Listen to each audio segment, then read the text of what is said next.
कैसे हैं? अच्छा, कल मैं कुछ लोगों के साथ बैठा था हम्म तो बहुत चर्चाएं चल रही थी। मैं जहाँ बैठा था तो मैंने देखा कि आसपास में दो तीन जगहों पर एक बड़ा ही उलझा हुआ विषय है। जिस विषय पर चर्चा चल रही थी, अलग अलग लोग अपने अपने मत दे रहे थे, अलग अलग लोग अपने अपने विचार दे रहे थे। वो जो चर्चा का विषय था, वो चर्चा का विषय था भक्ति के ऊपर। कोई कुछ कह रहा था, कोई कुछ कह रहा था, नहीं नहीं हम तो ऐसे भक्ति करते हैं, नहीं नहीं भक्ति तो ये है। तो आप इस भक्ति को कैसे देखते हैं?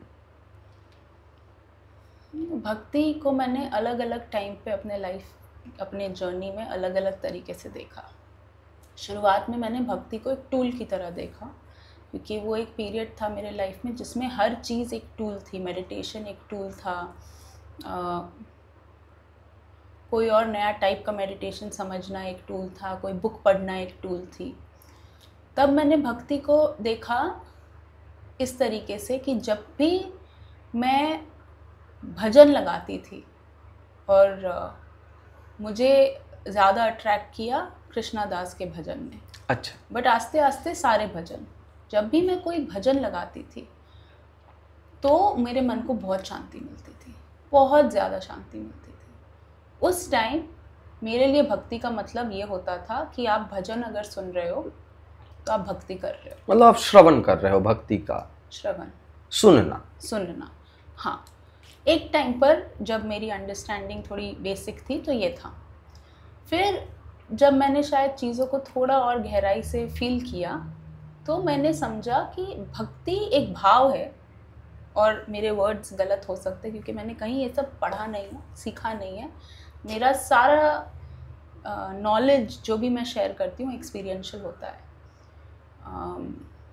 जो मैंने देखा, भक्ति एक ऐसा भाव है जो आपको इस बात से कनेक्ट करता है, इस मेमोरी से कनेक्ट करता है, इस रिमेम्बरेंस से कनेक्ट करता है, इस नोइंग से कनेक्ट करता है कि आप किसी हायर एनर्जी के साथ जुड़े हुए हैं। अच्छा, यहाँ पर मैं आपको रोकते हुए एक प्रश्न पूछना चाहूँगा कि आपने कहा भक्ति एक भाव है जो हायर एनर्जी के साथ कनेक्ट करता है। तो मैंने ये नहीं कहा। हाँ, मैंने कहा जो आपको इस भाव में रखता है, या मैंने ये कहने की कोशिश किया कि आपको एक हायर एनर्जी के भाव में रखता है। आपको ध्यान रहता है कि मैं लिमिटेड नहीं हूँ। अच्छा, आप बताओ, क्या सब लोगों को भक्ति करना जरूरी है क्या? I feel eventually yes. पहले मैं ये नहीं कहती। देखो, भक्ति करना मतलब जो मैंने फर्स्ट डेफिनेशन दी भक्ति की, वो भक्ति करना हुआ। वो मैं नहीं कह रही कि सबको ज़रूरी है। भक्ति में होना, भक्ति भाव में होना, इस भाव में होना कि हम यहाँ एक इकोसिस्टम में हैं, जिस इकोसिस्टम में बहुत कुछ है, जिस इकोसिस्टम का एक पार्ट मेरा माइंड, मेरा बॉडी है, बट ये इकोसिस्टम एक बड़े से सिस्टम से जुड़ा हुआ है।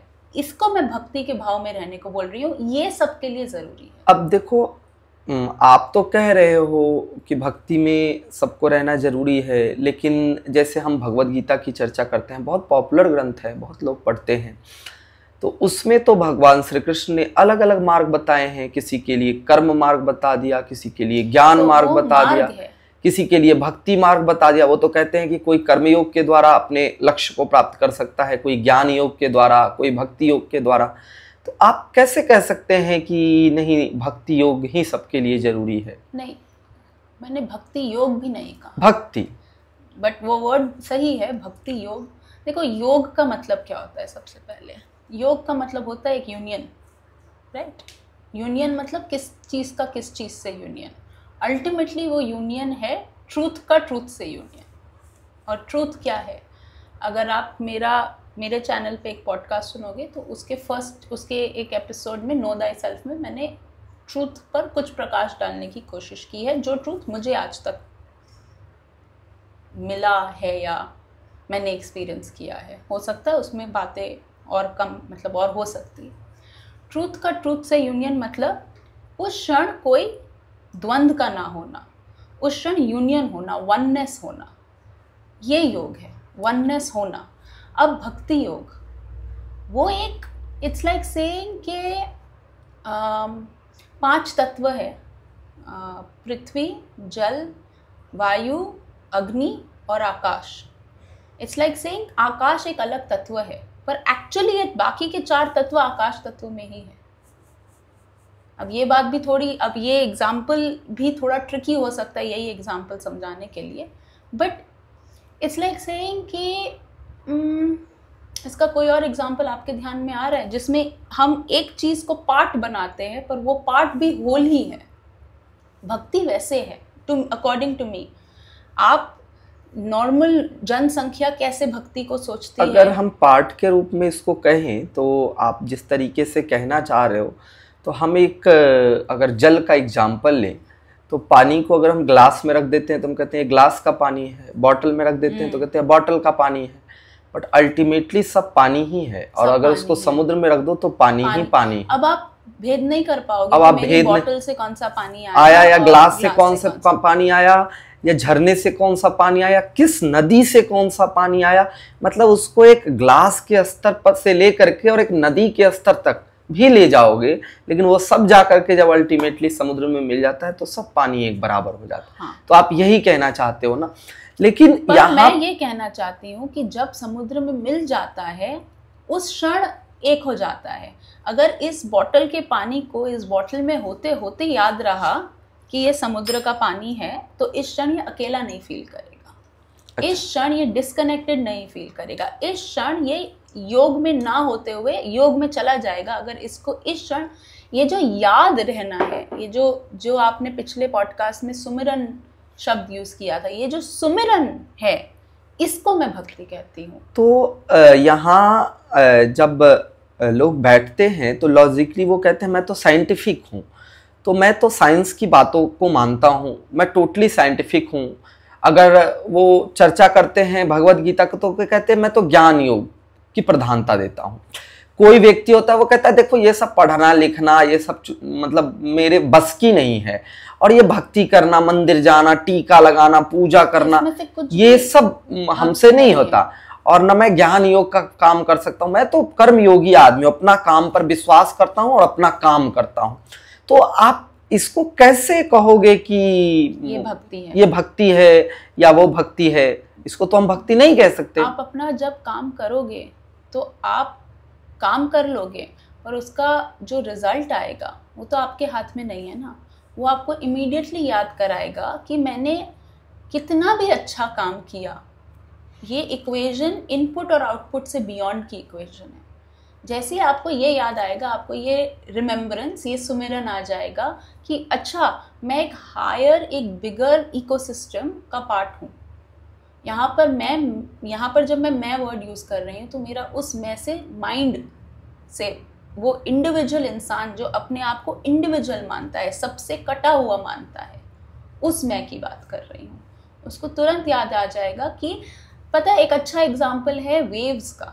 जो समुद्र में वेव्स उठती हैं, अगर वो अलग अलग वेव सोचने लगे, लहरें सोचने लगे कि मैं अलग हूँ और समुद्र अलग है, तो वो इतने बड़े विशाल समुद्र में अपने आप को बहुत अकेला पाएगी, बहुत लॉस्ट पाएगी। वो भी तो कर्म कर रही है ना। आपका सवाल कर्म योग से था, वो भी तो कर्म कर रही है।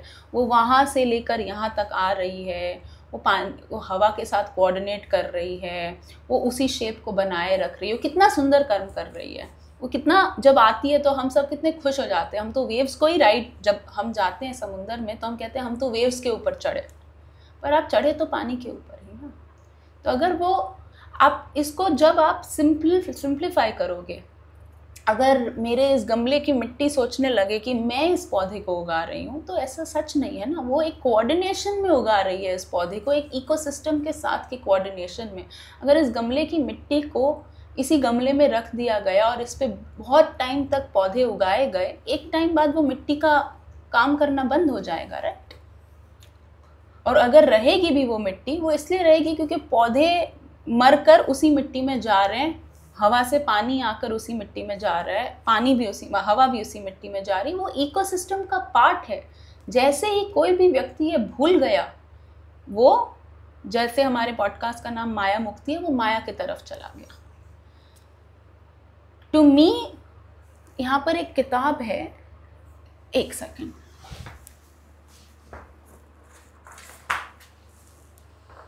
The practice of the presence of God.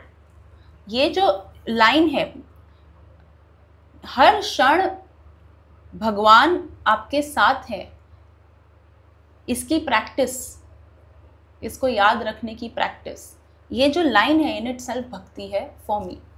अब आप इस भक्ति को किस तरीके से अचीव करते हो वो आपका पाथ है। तो जिसको आप भक्ति मार्ग कहते हो, उस मार्ग में कोई तरीके हैं, मंदिर जाना, टीका लगाना, भजन करना। आप देखोगे कि भजन तो हिंदुइज्म में, मतलब इंडियन कल्चर में है, पर हर कल्चर में म्यूजिक है, क्योंकि म्यूजिक वर्डलेस है, साउंड वर्डलेस है। साउंड जाकर कहीं उस जगह लगती है हमारे अंदर जहां लॉजिक के ऊपर बात जा सकती है। इसलिए भक्ति जो बेसिकली है practice of the presence of God, भगवान को याद रखने की प्रैक्टिस, ताकि वो प्रैक्टिस आपकी बनी रहे, उसमें साउंड को यूज़ किया जाता है अकॉर्डिंग टू मी। मुझे म्यूज़िक के बारे में ज़्यादा नहीं पता, थोड़ा बहुत अपने एक्सपीरियंस से जो लगता है मुझे ये लगता है। आप बताएं, क्योंकि मैं अपने एक्सपीरियंस से आती हूँ, मुझे वो सीडी वाइज आंसर नहीं पता होते। ये बहुत अच्छा आपने चीज़ों को क्लियर किया। और जो एक मैं थोड़ा सा इस पर प्रकाश डालना चाहूँगा, क्योंकि लोग कई बार ये भ्रम में पड़ जाते हैं कि नहीं मैं तो अपने कर्म में, काम में विश्वास करता हूँ, मैं तो साइंटिफिक हूँ, मैं तो टोटली ज्ञान में विश्वास करता हूँ, नॉलेज सिस्टम में विश्वास करता हूँ, मुझे जो चीज़ें दिखती है वो चीज़ों में विश्वास करता हूँ, मैं तो इस चीज़ के द्वारा अपने आप को, अपना ग्रोथ देखता हूँ। अलग अलग बातें करते हैं। तो देखो, जब हम भगवत गीता की चर्चा करते हैं तो भगवत गीता में बेसिकली कर्म योग, भक्ति योग और ज्ञान योग को अलग अलग रखा गया है। लेकिन जब आप उसकी गहराई में जाएंगे तो तीनों को उन्होंने अल्टीमेटली भक्ति से कनेक्ट कर दिया है। और बिना भक्ति के कर्मयोग हो नहीं सकता है। जो आपने कहा कि हम जो भी आप काम करते हो, उस काम की सुंदरता कैसे आएगी? जब उस काम से आपका जो एक अटैचमेंट है वो खत्म होगा और जो एक प्रेम है वो जुड़ेगा। अटैचमेंट मैं इसलिए वर्ड यूज कर रहा हूं क्योंकि ये होगा तो मैं ये करूंगा, लॉजिकल बेस्ड। पैसे आएंगे तो ये काम करूंगा, आज से पैसे नहीं आ रहे तो मैं ये काम नहीं करूंगा, है ना। कभी कभी लोग कुछ काम इसलिए भी करते हैं जिससे हमें अंतरात्मा को शांति मिलती है। कोई जरूरी नहीं है कि इस चीज का आउटपुट क्या आएगा, बट अल्टीमेटली जो इस चीज का आउटपुट आता है वो आउटपुट एक अलग लेवल की आंतरिक सफाई भी करती है और अंतरात्मा को शांति भी देती है। और अगर इसका एग्जाम्पल किसी को देखना है तो सबसे बढ़िया एग्जाम्पल तो मुझे गुरुद्वारा लगता है। आप गुरुद्वारे में चले जाए, वहां पर एक अलग स्तर पर सेवा किया जा रहा है, और वो जो सेवा का स्तर है और जो लोग वहां सेवा कर रहे हैं और जिस स्तर की सेवा कर रहे हैं, बड़े बड़े गाड़ियों से लोग उतरते हैं और जूते की पॉलिश कर रहे हैं बैठ करके, उससे उनको कुछ नहीं मिल रहा है। और आश्चर्य की बात यह है कि जिनके जूते की पॉलिश वो कर रहे हैं, जिस व्यक्ति के, उस व्यक्ति के पूरे महीने की कई बार कमाई उतनी नहीं होती जितने पैसे का वो शर्ट पहने रहते हैं। लेकिन वहां वो क्या कर रहे हैं? वो भेदभाव को खत्म कर रहे हैं। अल्टीमेटली कर तो वो कर्म रहे हैं, लेकिन अल्टीमेटली उस कर्म में उन्होंने भक्ति को अटैच किया है, जिसको भगवत गीता में निष्काम कर्म के रूप में बताया गया है। निष्काम, हाँ, कोई कामना नहीं है, हमारी कोई इच्छा नहीं है, बस हमें मतलब हमें ये करना है, हमारी कोई कामना नहीं है। इस क्षण मेरे अंदर एक अलाइनमेंट पैदा हो रहा है, इस क्षण मेरे अंदर एक वननेस पैदा हो रही है जो मुझे प्रभावित कर रही है इस काम को करने के लिए। और अगर मैं कोई भी काम करूं तो उसको मैं बढ़िया से बढ़िया तरीके से करूं। हाँ। ये जो फर्स्ट पार्ट मैंने बोला वो हो गया भक्ति योग, और जो सेकंड पार्ट मैंने बोला वो हो गया कर्म योग। पर ये सारी डेफिनेशंस हैं। भक्ति इन इट सेल्फ एक फीलिंग है, ये आप मानते हैं? बिल्कुल। और भक्ति करने के लिए, सॉरी, एक बात मैं यहाँ कहना चाहूंगी, आप इनमें से जितनी हमने बातें डिस्कस की वो कुछ भी ना करें, आप अपने जीवन ही चलाएं, अपना ही जीवन सिर चलाएं, उसमें भी आप भक्ति ला सकते हैं।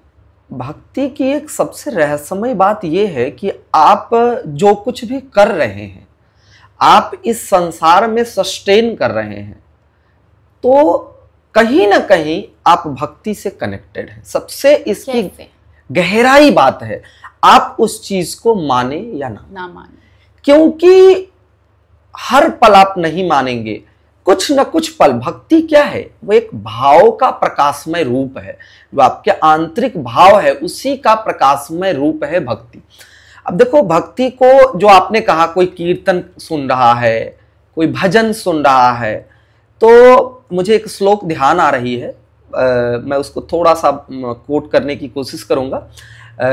बहुत आसान है। भक्ति को ना 9 तरीके में बताया गया है श्लोक के द्वारा। उन्होंने कहा कि श्रवणम कीर्तनम विष्णु स्मरणम पाद सेवनम अर्चनम वंदनम दास्यम सांख्य आत्मनिवेदनम। उन्होंने 9 प्रकार को रूप में बताया। अब यहां देखो, श्रवण करना मतलब सुनना, ये अपने आप में एक भक्ति है। कीर्तन करना, जो हम कीर्तन करते हैं, वो भी अपने आप में एक भक्ति है। अब विष्णु स्मरणम, यहां विष्णु स्मरणम से मतलब है कि आपका जो भी इष्ट हो, जिसको भी आप पूजनीय मानते हो, बेशक आप भक्ति नहीं कर रहे, बट आप सुबह उठने के बाद अगर अपने माता पिता को याद कर रहे हैं, सूर्य को याद कर रहे हैं, जिसको भी जो आपके जीवन के लिए इंपॉर्टेंट लगता है, जब आप उसको किसी पल याद करते हो, तो वो भक्ति है। और बेशक लोग भक्ति करे या ना करे, मैंने क्यों कहा कि उसके जीवन में भक्ति है? जब व्यक्ति संकट की घड़ी में आता है, तो किसी न किसी को हर व्यक्ति याद करता है, जिसको हमने पिछले पॉडकास्ट में कहा कि अगर आप सुख की घड़ी में याद करते रहे तो संकट के पल ही ना आएंगे। लेकिन जब भी व्यक्ति संकट के घड़ी में आता है, मैं ये नहीं कह रहा वो किसको याद करते हैं, किसी न किसी को जरूर याद करते हैं। वो जिसको याद करते हैं ना, जिसका स्मरण करते हैं, वो अपने आप में एक भक्ति है। वो किसी न किसी की सेवा करते हैं। मैं तो भक्ति नहीं जानता, बट मैं तो अपने माता पिता की सेवा करता हूं, ये करता हूं। तो आप जिसकी भी, ये जो पाद सेवनम है, जिसकी भी सेवा कर रहे हो, वो अपने आप में भक्ति है। लोगों ने बांध दिया है कि अर्चना करना, पूजा करना, वंदना कर, सिर्फ ये भक्ति है। अर्चना, पूजा, वंदना तो भक्ति है ही। श्रवणम कीर्तनम विष्णु स्मरणम पाद सेवनम, उसके बाद है अर्चनम वंदनम, फिर है सांख्य।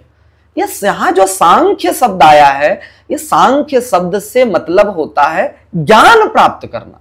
जो भी आप ज्ञान प्राप्त करते हो, जितने भी बड़े से बड़े साइंटिस्ट को देखो, वो उतने बड़े भक्ति हैं, उतने डिवोशनल बन जाते हैं, वो उतने डिवोशनल है। चाहे आप missile man APJ Abdul Kalam की ही बात क्यों ना कर लें, वो एक बहुत बड़े, मतलब मैंने यहां कलाम का एग्जाम्पल इसलिए दिया क्योंकि अगर किसी हम दूसरे का एग्जाम्पल देते हैं तो वो एक रिलीजन में बांधता है, लेकिन कलाम एक ऐसे एग्जाम्पल हैं जो रिलीजन से परे हैं। चाहे वो किसी भी रिलीजन का व्यक्ति हो, अगर वो कलाम को देखता है तो उसका नजरिया बदल जाता है। कलाम वैसे व्यक्ति हैं, जब वो पाकिस्तान गए थे तो बहुत बड़ा, मतलब जिस समय वो राष्ट्रपति थे, तो इंडिया और पाकिस्तान का वार होने की स्थिति जब चरमोत्कर्ष पर आ गई थी, तो उनको, वो गए थे पाकिस्तान दौरे पर, और जब वो मिले थे तो पूरे 3 दिन में उन्होंने पाकिस्तान की सिर्फ डेवलपमेंट की चर्चा करते रह गए। अल्टीमेटली मतलब वहां का जो राष्ट्रपति था वो नतमस्तक हो गया कि मैं तो इस डायमेंशन में सोच ही नहीं पा रहा हूं। तो वो व्यक्ति हैं, तो मैं इसलिए उनकी चर्चा किया, और वो उसी लेवल के डिवोशनल इंसान थे, जबकि वो तो वो एक साइंटिस्ट थे, उनको मिसाइल मैन ऑफ इंडिया कहा जाता है। वो उतने बड़े लॉजिकल भी थे, बट उतने बड़े वो भक्ति योगी भी थे। तो इसीलिए यहां पर भक्ति के एक प्रकार में सांख्य आता है, और जो सबसे लास्ट में आता है वो सब कुछ है, जिसको हम कहते हैं आत्मनिवेद, अपने आप को जानना। मैं भगवान को, इसको, उसको, किसी को नहीं जान रहा, आप अपने आप को जान रहे हो, अपने आप के साथ कनेक्टेड हो रहे हो, जिसको आप सोल कहते हो, तो वो भी, हाँ, तो वो तो भक्ति का अल्टीमेट प्रकार है। तो इसीलिए मैंने ये सबसे डायरेक्ट तरीका है। इसीलिए मैंने ये बात कही कि अल्टीमेटली जो है ना, सबके सब, चाहे वो जाने हो चाहे वो अनजाने हो, अगर वो जीवन जी रहे हैं तो निश्चित रूप से वो भक्ति से कनेक्टेड है, भले वो माने या ना माने। उनको एक समझ में समझदारी में एक चीजें उन्होंने बाउंड्री लाइन में बांध रखा है, इसलिए उनको कहते हैं कि नहीं मैं तो चंदन नहीं लगाता, मैं तो पूजा नहीं करता, मैं तो मंदिर नहीं जाता, इसलिए मैं भक्ति नहीं करता। नहीं, यही भक्ति नहीं है। भक्ति तो बहुत विशाल है, इससे बहुत बड़ी चीज है। और आप जाने अनजाने में जो कुछ भी करते हो वो बिना भक्ति के कर ही नहीं सकते। और मुझे एक और चीज ध्यान आ रही है, क्योंकि लॉजिकली जब लोग सोचते हैं, खास करके जब लोग भगवत गीता की चर्चा करते हैं, तो वो कहते हैं कि नहीं भक्ति योग को तो कृष्ण ने एक अलग रूप में रखा है और इसके लिए उन्होंने एक चैप्टर बनाया है भक्ति योग के लिए भगवत गीता में, 12वां चैप्टर, जो उसका नाम ही है भक्ति योग। तो खास करके कर्मयोगी व्यक्ति एक बार को मान जाता है भक्ति योग को, लेकिन जो ज्ञान योगी व्यक्ति होता है, जिसका बुद्धि बहुत चलता है, जो लॉजिक्स के द्वारा चीजों को देखता है, वो भक्ति को, वो तो कहता है मैं तो पक्का भक्ति करने वाला तो हूं ही नहीं। तो मैं उनके लिए दो चीजें कहता हूं कि जो भक्ति का जो ज्ञान योग का जो अल्टीमेट है अकॉर्डिंग टू टेक्स्ट, एक कुछ बहिरंग साधना के रूप में बताया गया, कुछ अंतरंग साधना के रूप में बताया गया। तो जो उसका अल्टीमेट है वो निधि ध्यासन शब्द उसके लिए आता है। जो आपने ज्ञान को सीखा है उस ज्ञान को छोड़ दो, क्योंकि हर ज्ञान आपके जीवन में एक लेवल ऑफ टाइम के बाद बाधा बनने लगती है। जब तक आप उस ज्ञान को छोड़ोगे नहीं, तब तक वो ज्ञान से आपको मुक्ति नहीं मिलेगी, आप अलग नहीं हो पाओगे।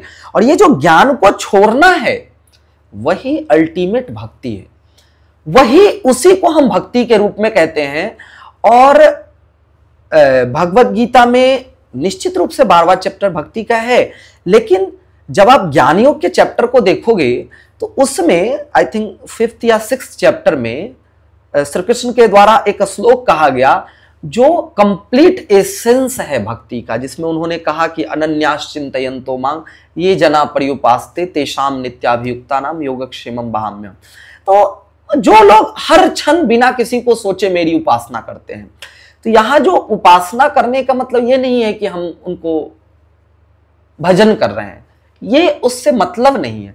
यहां पर उपासना से मतलब है कि जो जिस चीज, हाँ, जो जिस चीज में लगा है, चाहे वो पढ़ने में लगा है, चाहे वो काम करने में लगा है, उस चीज के हानि लाभ जय पराजय उसका जो भी आउटकम है, हिसाब किताब से परे होकर के जो उस काम को करता है उसका सारा हिसाब किताब लेखा जोखा मैं रखता है। और जो हिसाब किताब खुद करते रहता है तो उसके देखो आपके हिसाब किताब में तो बहुत गड़बड़ होंगे। तो फिर वही चीजें आ जाती है कि जब आप प्रॉब्लम में फंसते हो तब आप याद करते हो, चाहे जिसको याद करो, जिसको मैंने जो 9 भक्ति के प्रकार बताए, तो जिसको मैंने आपको कहा कि स्मरण करना, तो जो आप स्मरण कर रहे हो, जिसको भी याद कर रहे हो, जिसके द्वारा हमें इस चीज का डायरेक्शन मिल जाए, तो जिस डायरेक्शन को ढूंढने के लिए आप जिसको याद कर रहे हो वही भक्ति है। वो लॉजिकली इस चीज के लिए लोग कह देते हैं कि मैं भक्ति में नहीं जीता। लॉजिकली भक्ति को समझाना भी पॉसिबल नहीं, हाँ, क्योंकि आपने जितनी बातें की वो सब सही है, but at the same time इसमें से एक भी बात, इसी में से भक्ति के ही टॉपिक की एक भी बात कोई पकड़ कर बैठ गया तो वह भक्ति से दूर जाने वो भक्ति से दूर जाने लगा। हाँ, क्योंकि भक्ति तो भाव की चीज है ना, वो भाव की चीज है। वो उसको शब्दों में बांधना ये अपने आप में है सूर्य को दिए जलाने की तरह। जैसे हम सूर्य को दिया बट दिखाते हैं ना, सूर्य को दिया दिखाते हैं। अभी बिहार में और पूर्वांचल क्षेत्र का एक बहुत ही सुंदर त्योहार होता है, जिस त्योहार को कहते हैं छठ का व्रत। बहुत साइंटिफिक त्योहार है, बहुत साइंटिफिक है। अब देखो उसमें हम क्या करते हैं, सूर्य को अर्घ देते हैं। सूर्य को जो अर्घ देते हैं उसकी एक सुंदरता है कि हम डूबते हुए सूर्य को भी अर्घ देते हैं और उगते हुए सूर्य को भी अर्घ देते हैं। ये एक हमारे लाइफ में जब भक्ति की चर्चा चल रही थी तो मैंने इसका एग्जाम्पल दे दिया, क्योंकि अभी मुझे ध्यान आ गया और मुझे गांव भी जाना है, क्योंकि हम लोगों का तो बहुत पॉपुलर फेस्टिवल है, सभी जानते हैं। तो भी है। हाँ, तो प्रिय फेस्टिवल भी है क्योंकि उसकी सिंबॉलिज्म बहुत मीनिंगफुल है। अब देखो ये क्या सिंबल दे रही है जो मैं बताना चाह रहा हूं। हम डूबते हुए सूर्य को अर्घ देते हैं। आपने देखा होगा जब सुबह सूर्य उगती है तो सभी लोग प्रणाम करते हैं, लेकिन जब सूर्य डूबती है तो कोई प्रणाम नहीं करता। ये सूर्य को अर्घ देना जो है ये वही है जैसे हमारे जीवन में आसपास में व्यक्ति हैं जो जब तक आपके अच्छे पल होते हैं, आप अच्छे पोजीशन पर हो, अच्छे पद पर हो, अच्छी प्रतिष्ठा है, अच्छा पैसा है, तो आपका आपके साथ वाले जो है ना वो आपके साथ जबरदस्ती भी रिश्ता जोड़ने की कोशिश करेंगे। लेकिन जब आपका बुरा वक्त आ गया, जब आप किसी कठिनाई में हो, जब आप किसी परेशानी में हो किसी भी कारण से, तो जो आपके करीबी से करीबी लोग हैं ना वो भी आपसे मुंह मोड़ लेते हैं कभी कभी। तो वो जो मुंह मोड़ते हैं उस समय पर जो कहा जाता है ना कि संकट की घड़ी में मित्रों की परीक्षा होती है कि हमारे मित्र कैसे हैं। देखो जब पैसा आपके पास है, जब प्रतिष्ठा आपके पास है, जब पद आपके पास है, तब तो आपके पास लोग आएंगे ही। लेकिन कौन से लोग हैं जिनको आपसे मित्रता है, आपसे प्रेम है, आपके पद से, प्रतिष्ठा से, पैसा से नहीं है। तो जब आप संकट की घड़ी में आते हो तो उनकी, यहाँ मैं बहुत अपोज करूंगी आपकी बात को, क्योंकि मेरा एक्सपीरियंस ऐसा एकदम भी नहीं है। मेरी मित्रताएं हमेशा संकट के समय में ज़्यादा बढ़ जाती है। अगर मैं संकट में होती हूँ तो मैंने ये एक्सपीरियंस किया है कि मेरे जो मित्र जिनसे मैं ज़्यादा बात भी नहीं करती वो अचानक से उभर कर आ जाते। तो ये आपके जीवन की एक सुंदरता है, बट ऐसा कॉमन लाइफ में नहीं। हाँ, बट ऐसा कॉमन लाइफ में नहीं होता है। और ये तो एक बहुत अच्छी बात आपने बताई कि ये आपके जो जीवन की सुंदरता जो आपको मिला है वो कहीं ना कहीं वो मिला है। ये सही कहा, जो आपने मिला है। ये अगर मैं बैठकर कहने लगूं कि ये मैंने ये किया है, इस कारण मेरे पास ये है, यहाँ भक्ति खत्म हो गई। और जब मुझे मिला है ये बात को मैं पहचान पाऊं, यहाँ भक्ति शुरू हो। तो देखो अब इसको मैं एक और एग्जांपल दूंगा जो डे टू डे, बट इसके बाद मैं एक बहुत ही अलग तरीके से उसके बाद आप भक्ति को रैप अप करना। मैं एक और अलग एग्जांपल दूंगा। वो एग्जांपल ये है कि जैसे आपने कहा ना कि ये चीजें मिला है, तो हमने पहले ही कहा जब लॉजिकल लोग इसको सोचते हैं तो श्री कृष्ण ने भगवद गीता में कहा है कि आप लॉजिक के द्वारा अपना हिसाब किताब अगर रखोगे तो आप ही रख पाओगे, और आपका हिसाब किताब जो रखने का तरीका वो आप ही तक लिमिट हो जाएगा। और जब आप सब चीजें करो लेकिन उसका हिसाब किताब आप नहीं रखोगे तो मैं उसका हिसाब किताब रखूंगा। और मेरा तो कैलकुलेशन इतना बढ़िया है कि आप समझ सकते हो कि करोड़ों लोगों को मैं बनाता हूं लेकिन किसी की फिंगरप्रिंट किसी से मैच नहीं करती। और आश्चर्य की बात यह भी है कि अगर आपकी फिंगर कट जाती है, अगर आपकी फिंगर में किसी प्रकार का कोई मतलब प्रॉब्लम क्रिएट हो जाता है और धीरे धीरे 2 महीने 4 महीने 6 महीने में अगर वो घाव भरता है या जो कट लगा है वो भरता है, तो फिर से वही निशान आता है, आपकी फिंगर की वही प्रिंट आती है, वही प्रिंट। भगवद गीता में तो नहीं कहा। नहीं, वही प्रिंट डेवलप होती है जो प्रिंट आपके फिंगर की है। और किसी की फिंगरप्रिंट किसी से मैच नहीं होती। लाखों लोग मरते हैं, लाखों लोग जन्म लेते हैं, तो उनका हिसाब किताब निश्चित रूप से हमसे ज्यादा है। और भगवद गीता में उन्होंने यही कहा कि आप अपना हिसाब किताब जब छोड़ दोगे ना तो सारा हिसाब किताब आपका हम रखेंगे।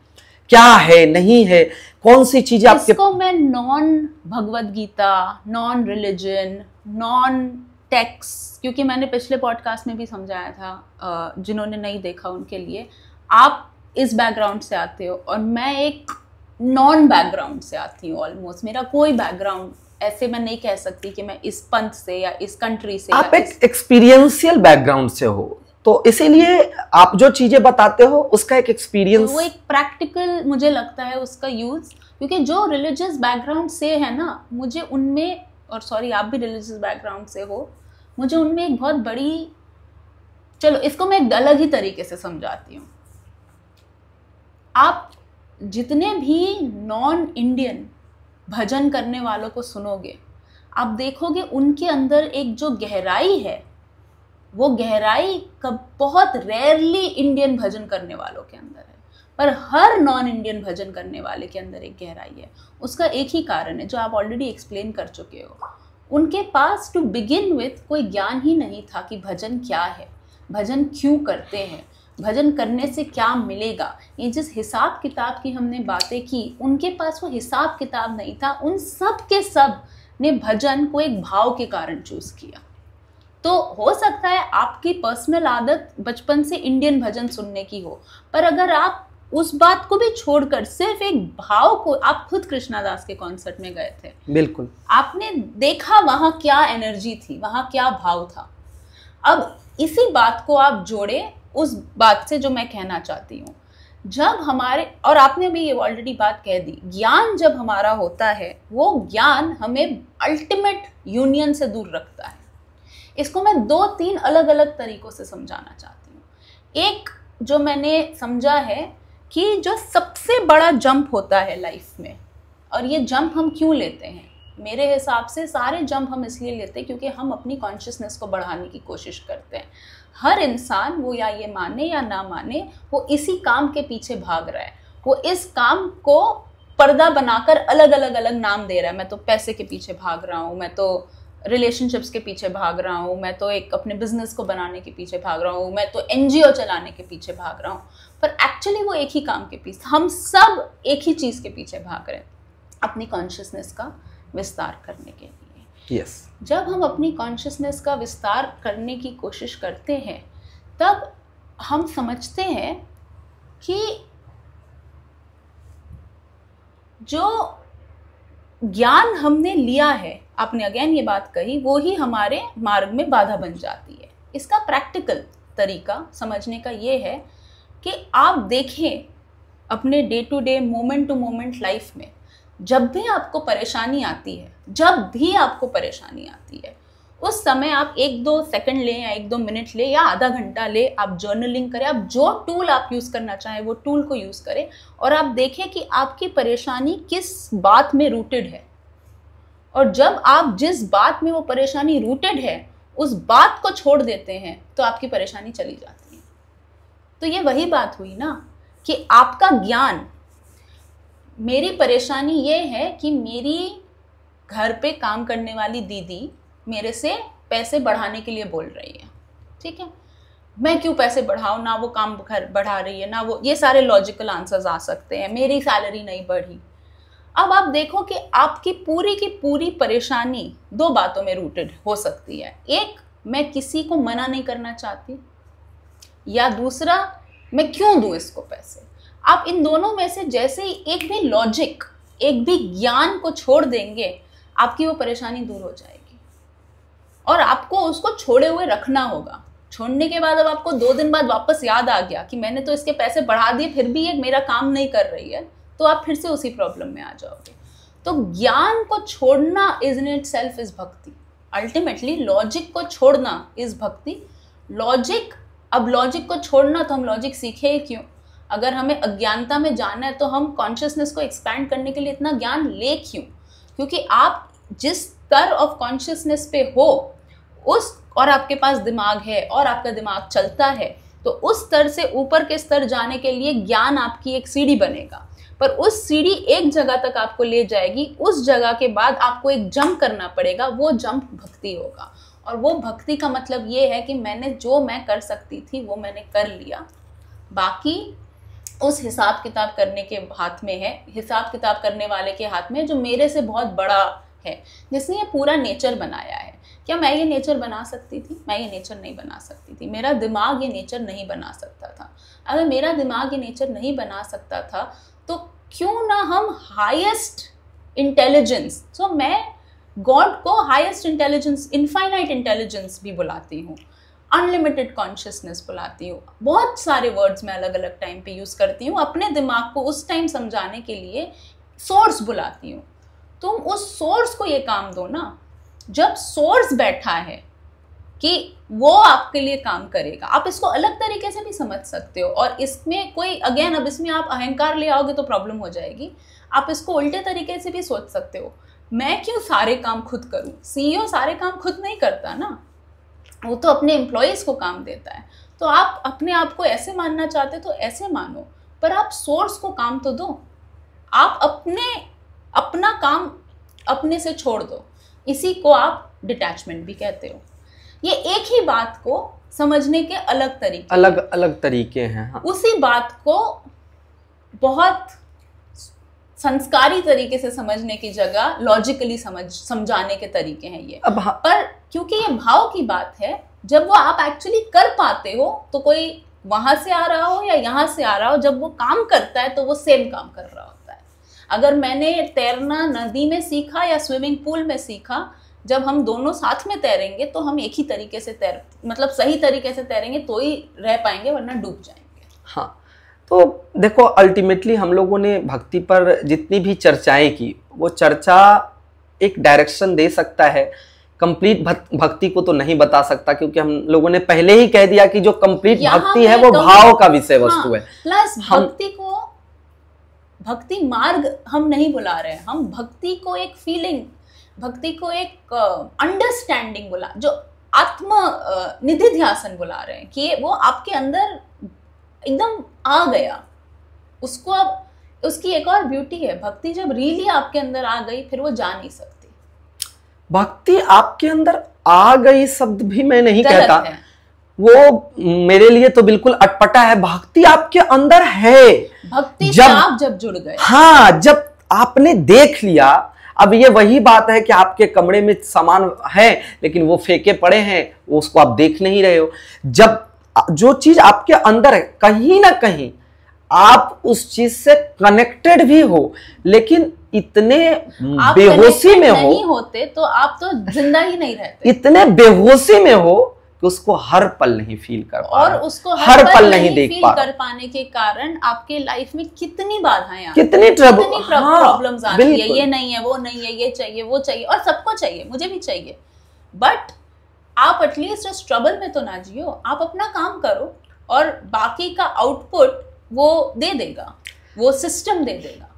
और आप जितने ट्रबल से दूर रहोगे, मैं एक लालच के फॉर्म में ये बात भी कहूंगी लोगों को, उतने जल्दी वो आउटपुट देगा। हाँ, क्योंकि अब आप अपने रास्ते से हट गए हो। हाँ, अब वो तो देखो उनका हिसाब किताब ही बड़ा है, तो ये तो आपका कहना बिल्कुल सही है। और अगर हम इसको रैप अप करें तो अल्टीमेटली हम यही समझ सकते हैं कि भक्ति कोई मार्ग के द्वारा, किसी चीज के द्वारा, 10 एपिसोड भी करेंगे तो भी हम भक्ति को कवर नहीं कर सकते। और ये कोई समझाने की चीज नहीं है, ये तो अनुभव का विषय वस्तु है ना। हाँ। तो अल्टीमेटली जो जहां जिस क्षण और जिस पल और जिस भी क्षेत्र में लगा है, उसी क्षेत्र में जब वो वननेस में आ जाए तो वही भक्ति है। जब वो अपने और दूसरे में, दूसरा कुछ भी हो, में भेदभाव खत्म कर दे, वही भक्ति है, और कुछ नहीं। तो इसी के साथ आज के इस भक्ति एपिसोड को समाप्त करते हैं। ठीक है, ओके, बाय, नमस्ते।